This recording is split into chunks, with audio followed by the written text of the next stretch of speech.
자, 지금부터는 이번 주 증시 상황 살펴보겠습니다. 이번 주에도 뭐 여러 가지 일정들이 많은데 꼭 챙겨봐야 될 주요 일정 한번 정리해 볼까요? 네, 일단 이제 이번 주 챙겨보시는 게 이번 주에 이제 진행 중인 건데요. 네. 그래서 이제 그 아마케가 4월 10일부터 열렸고 네. 15일까지 이제 진행이 되게 됩니다. 예. 그래서 아마케에서 우리 한국 기업들한테 기대하는 게 또 있잖아요. 여러 가지 뭐 신약 수출이라든가 그런 것들이 나와서 이 바이오 기업들 좀 올라갔으면 좋겠습니다. 왜냐하면 바이오 기업들 정말 개인 투자자분들 고생하고 계셔가지고 요즘 많이 쉬더라고요. 네, 그래서 주가가. 여전히 주가 좀 못 올라가고 있는데 좀 의미 있는 반등 나왔으면 좋겠고 역시 제일 중요한 이벤트 같아요. 4월 12일 날은 이제 뉴스 많이 보셨겠지만 백악관 반도체 대책 회의에 네. 삼성이 우리 한국의 뭐 대표라고 하긴 좀 그렇지만 어쨌든 기업으로 그냥 참석 요청을 받았어요. 네. 그래서 아마 바이든 대통령도 그렇고 요청을 할 것 같아요. 네. 좀 증설해라 뭐 아. 그런 식의 요청이 나올 것 같은데 그 후에 삼성전자의 좀 반응이 어떨지 예. 체크해 보시면 좋겠고 4월 13일 날은 파월 의장이 워싱턴 연설이 있거든요. 네. 그러니까 여기서 연설을 할 때 이제 그러니까 저번 주에 그 IMF 연설에서는 되게 시장 우호적인 발언을 네. 해줬는데 이번에도 그 스탠스랑 궤를 같이 하는 뭐 자산 매입 계속 할 거다라는 식의 긍정적인 멘트가 나올지 한번 더 체크해 보시고 그다음에 15일 날은 그 금융통화위원회가 열립니다. 네. 그래서 아마 금리는 동결할 것 같아요. 네. 근데 이제 미국처럼 이제 최근에 시중금리가 올랐으니까 네. 여기에 대해서 이제 이주열 총재가 뭐 어떤 식의 또 얘기를 해줄지 한번 예. 체크해 봐야 될 것 같습니다. 알겠습니다.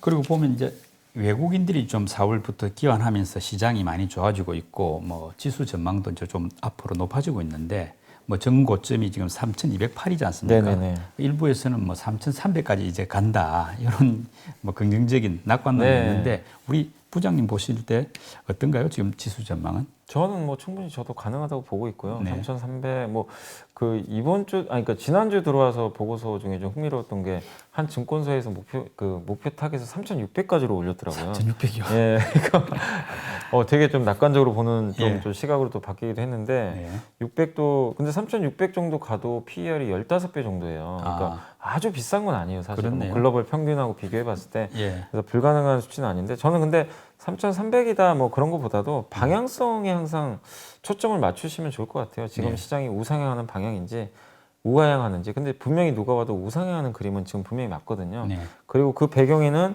여러 번 말씀드렸지만 기업들의 펀더멘털이 지금 너무나 좋고 네. 비록 삼성전자, LG전자가 당일날 빠졌더라도 어쨌든 실적 시즌 스타트를 너무 잘 끊어줬어요. 네. 예, 그게 하나의 기폭제가 됐고 지금 실적 추정치가 계속 우상향하고 있습니다.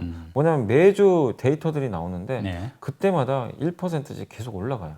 그렇다니까는 지금 이번 1분기 실적도 우리가 예상한 것보다는 예. 굉장히 좀 잘 나올 수밖에 없기 때문에 이게 하나의 또 굉장한 좀 저는 기폭제가 돼서 증시가 상승하는 원동력이 될 것 같고 근데 이제 제가 한 가지만 말씀드리고 싶은 거는 1월 달하고 지금의 상승장은 좀 그러니까 다를 수밖에 없는 게 1월에는 그때는 또 수급도 너무 좋았잖아요. 네. 그래서 너무 급하게 올라갔어요. 아. 특별한 악재도 없었고. 예. 예, 근데 이번 상승장이 만약에 3,300, 400을 갈 때는 정말 천천히 조금씩 갈 것 같아요. 아. 그러니까 조금 오르고 조금 쉬고. 근데 우상향은 하겠죠. 네. 근데 그 배경은 그때보단 금리가 올라갔기 때문에 한 번씩 금리 충격이 또 한 번씩은 나올 수가 있어요. 네. 그때마다 한 번씩 좀 빠질 수 있는데 어쨌든 작년만큼의 상승률이 이렇게 급하게는 안 나오더라도 올해는 좀 완만한 이런 좀 곡선을 그리면서 네. 좀 우상향하는 그런 그 강세장이 당분간은 저는 좀 펼쳐지지 않을까 네. 예상을 하고 있습니다. 그러면 뭐 예를 들어서 3,400은 대략 시기로 보면 한 3분기 정도로 보면 되나요?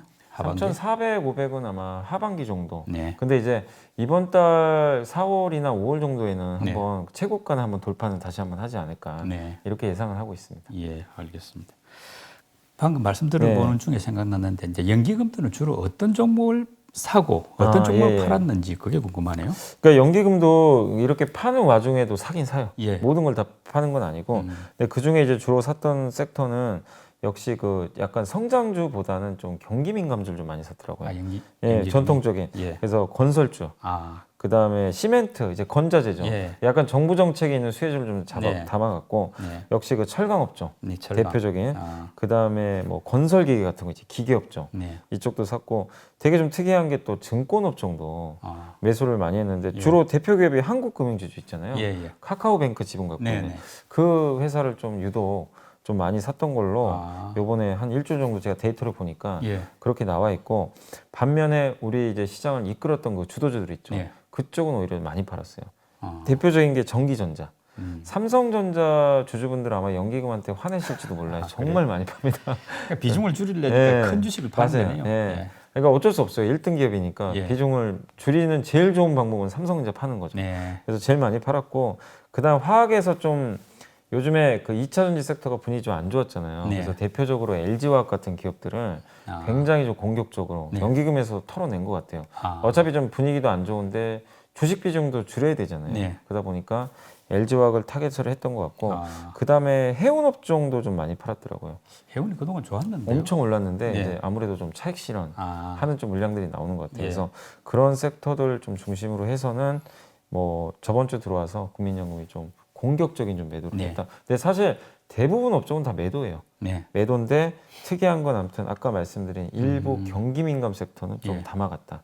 이게 특징적인 것 같습니다. 연기금이 그동안 많이 팔았던 거 아까 말하자면 뭐 삼성전자라든지 또 이런 LG화학 같은 네네네. 뭐 이런 몇 가지 해운 이런 거는 이제 오히려 이제 좀 덜 팔 거 아닙니까? 그러면 네네네. 오히려 상승할 여력이 있는 거 아닌가요? 오히려 그럴 수도 있죠. 예. 예. 그러니까 많이 팔아놨다는 얘기는 이제 곡간이 비어졌다는 얘기죠. 네. 그러니까 누군가 채우면 주가 금방 올라가거든요. 그 역할을 외국인들이 좀 했어요. 네. 그래서 사실 삼성전자가 물론 실적 발표 후엔 좀 빠졌지만 그 전에 며칠 딱 보시면요, 외국인이 들어와가지고 네. 주가가 가볍게 올라갔어요. 아. 그러니까 그런 것처럼 이 지금 이런 기업들은 무조건 팔았으니까 올라간다가 아니라 네. 곡간이 비어 있는데 채우는 누군가 나오기만 하면 돼요. 네. 그게 개인이 됐건 외국인이 됐건. 근데 음.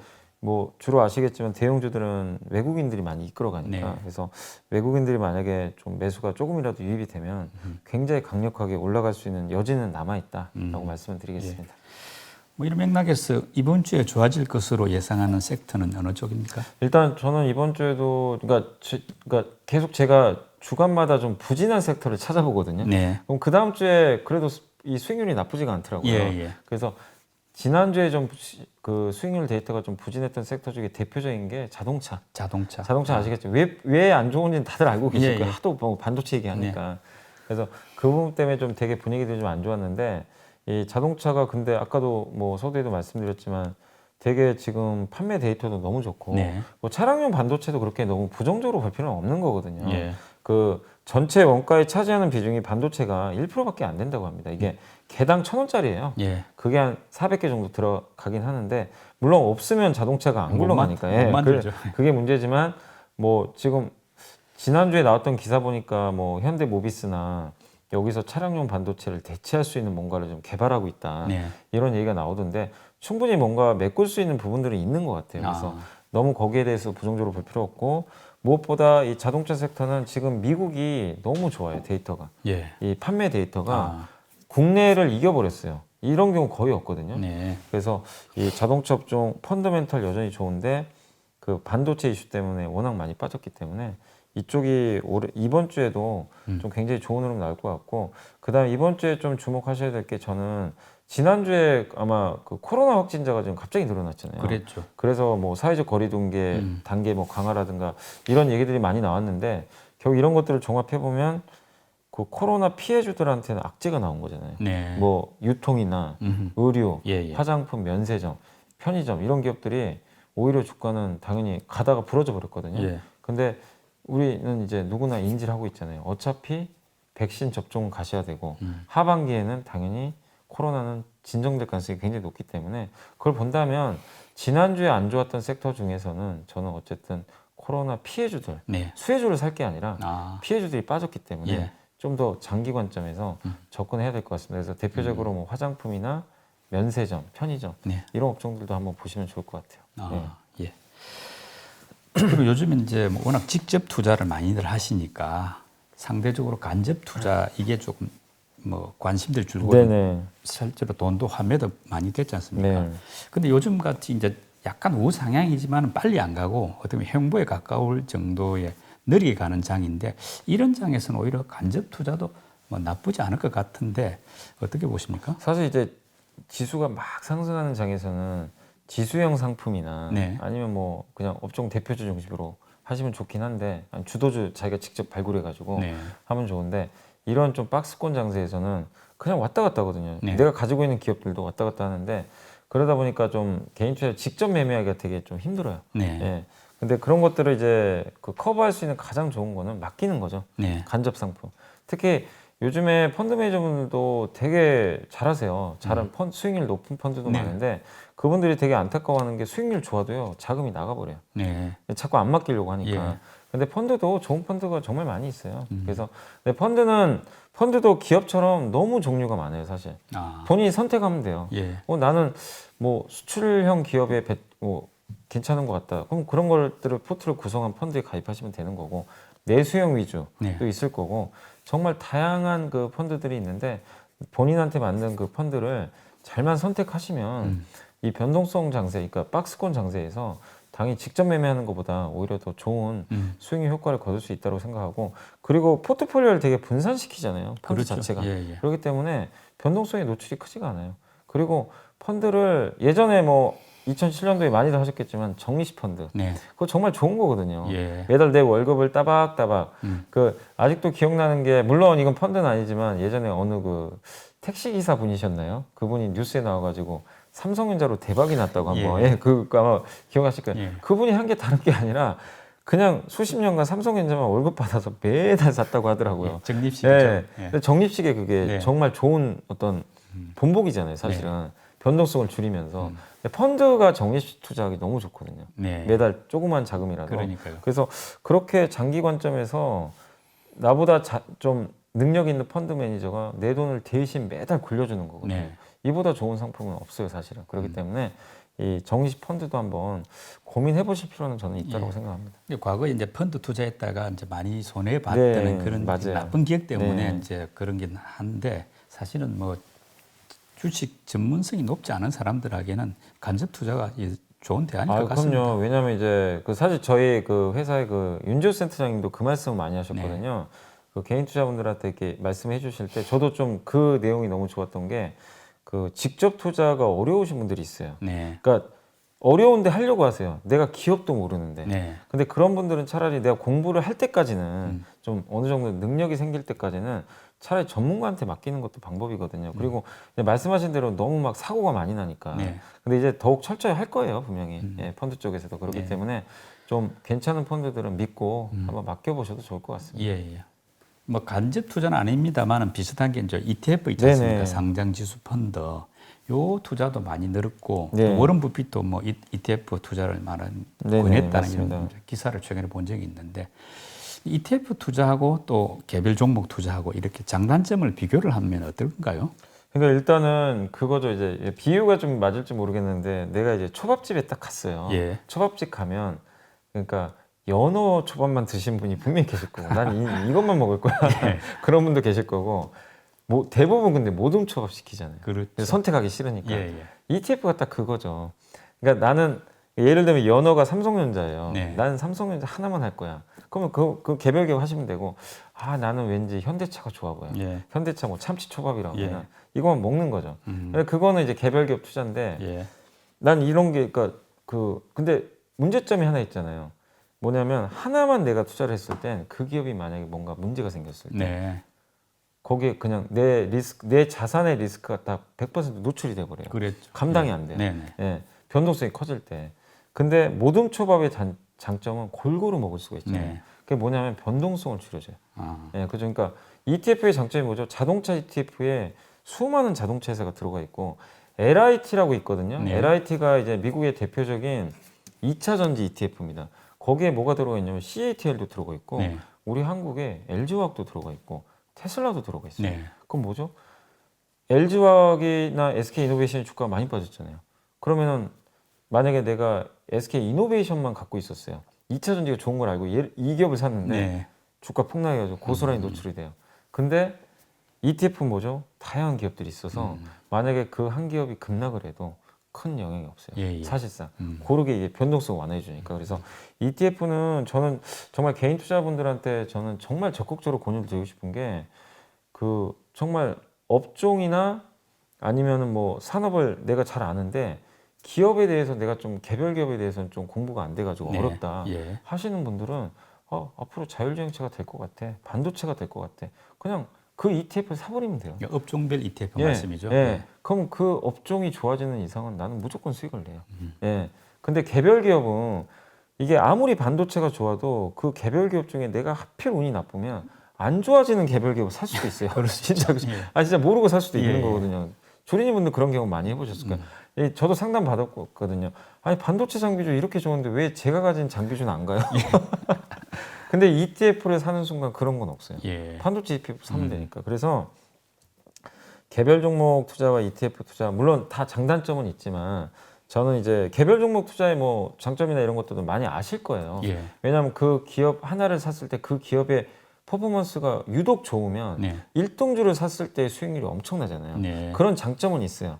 그렇지만 주린이 분들은 저는 ETF 투자 너무 좋다고 생각해요. 일단은 변동성을 줄이면서 천천히 내 자산을 불려나가는 게 네. 처음 할 일이거든요. 예, 그래서 ETF 투자는 특히 초보 투자분들은 예. 꼭 한번 해보시기를 저는 권유드리고 싶습니다. 예. 그리고 요즘에 이런 그 이제 뭐 우선주 문제라든지 창투사 문제가 예. 다 보면은 그 뭐 암호화폐 또 뭐 가상화폐라고 예. 하는데 요 어떤 미국 상장이라든지 이런 게 이제 이슈가 되면서 급등했던 것 같더라고요.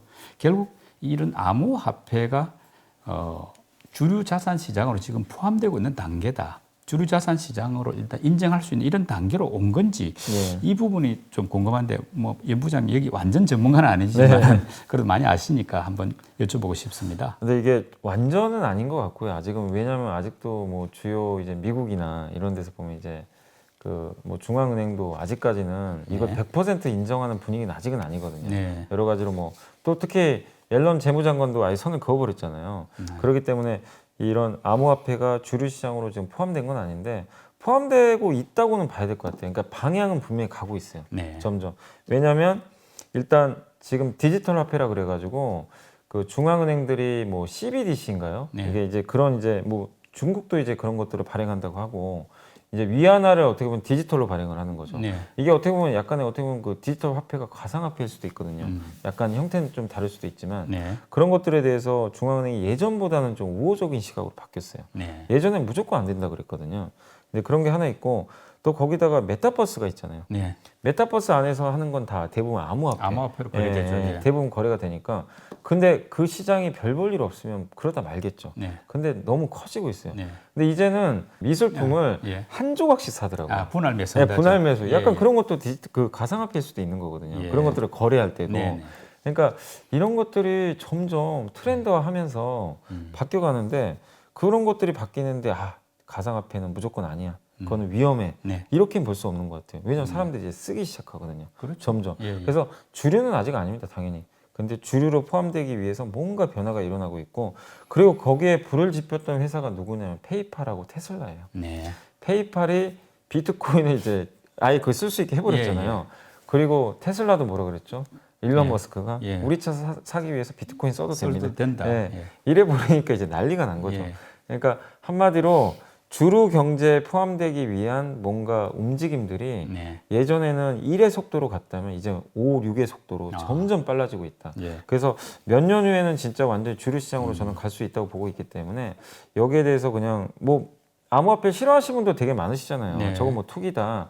그럴 수 있지만 이미 시장의 움직임은 그렇게 나오고 있는 걸 여러분들도 인정은 일단 하시면서 이 시장을 좀 바라보시는 게 맞는 것 같습니다. 네.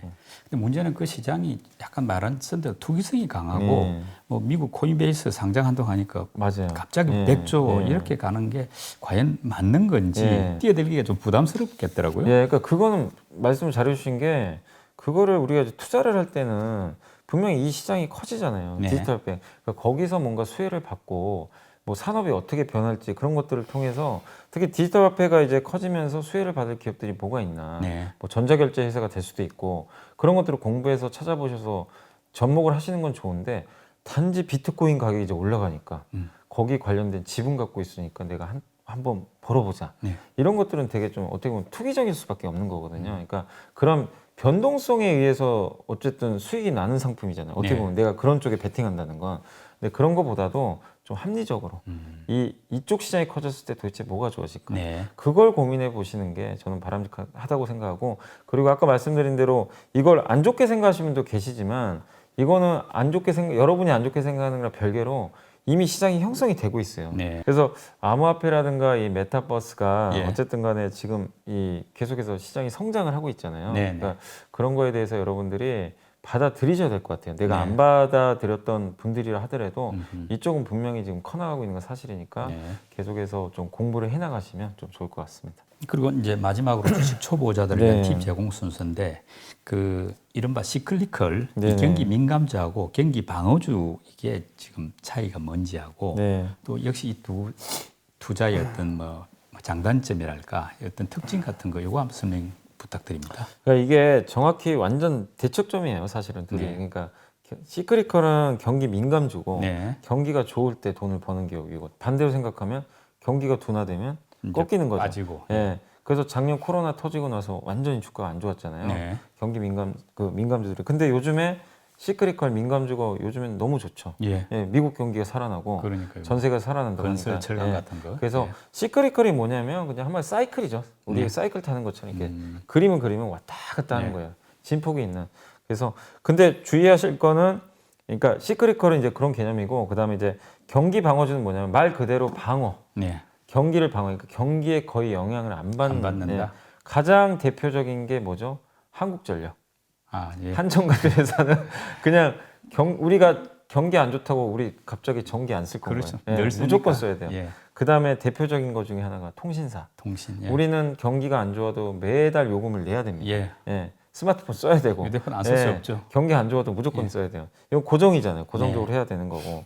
그 다음에 또 경기에 좀 둔감한 업종 중에 하나가 게임 업종입니다.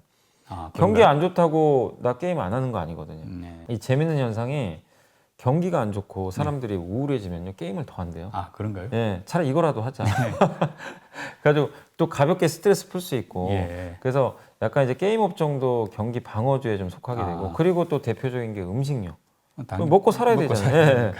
내가 또 당장 경기 안 좋다고 밥을 예. 끊을 수도 없는 거고. 물론 이제 외식은 안 할 수도 있죠. 물론 예. 그렇죠. 예. 그렇지만 우리가 필수적으로 먹고 사는 건 해야 되기 때문에 이제 그런 것들이 경기 방어주예요. 그러니까 아마 이걸 통해서 여러분도 아마 개념은 정리되셨을 거예요. 아, 경기에 따라서 사이클에 따라서 진폭이 있는 게 경기 시크릿컬이고 경기랑 거의 상관없이 내가 무조건 뭔가 지출해야 되는 것들 예. 그런 것들은 경기 방어주로 보시면 되는데 근데 각각의 이제 장단점이 있는데 시크릿컬은 내가 경기 회복 초기에만 잘 사면 네. 그 경기 사이클 타가지고 수익률이 엄청나게 나올 수가 있어요. 네. 근데 반대로 내가 경기 호황기에 예. 그 경기 호황기의 끝은 누구도 몰라요. 네. 근데 내가 하필 거기서 샀을 때 만약에 아, 경기가 꺾이면 리스크가 크다. 예. 특히 조선주 같은 것들 보면요 반토막 기본 나요. 네. 예, 화학주 예. 그냥 일단 반토막이에요. 그냥 예. 빠지기 시작하면 그 정도로 리스크가 엄청 커요. 그래서 이런 것만 주의하세요.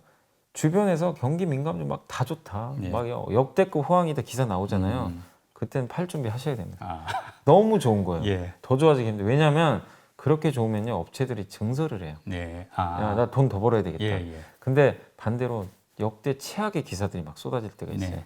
그냥 마치 근데 실제로 망하는 기업도 있어요.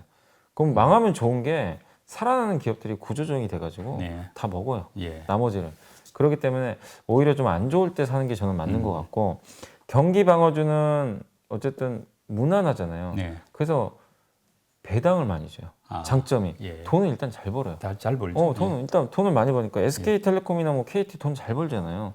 그래서 배당 수익률이 기본 5%씩 나옵니다. 네. 음식료 회사들도 돈 잘 벌고 뭐 KTNG 같은 회사들 진짜 경기 방어주잖아요. 네. 우리 그 경기 안 좋다고 담배 끊나요? 담배 피시는 분들이 안 끊어요. 오히려 더 필 수도 있고. 예. 근데 배당을 그만큼 많이 줘요. 아. 한 5% 주니까.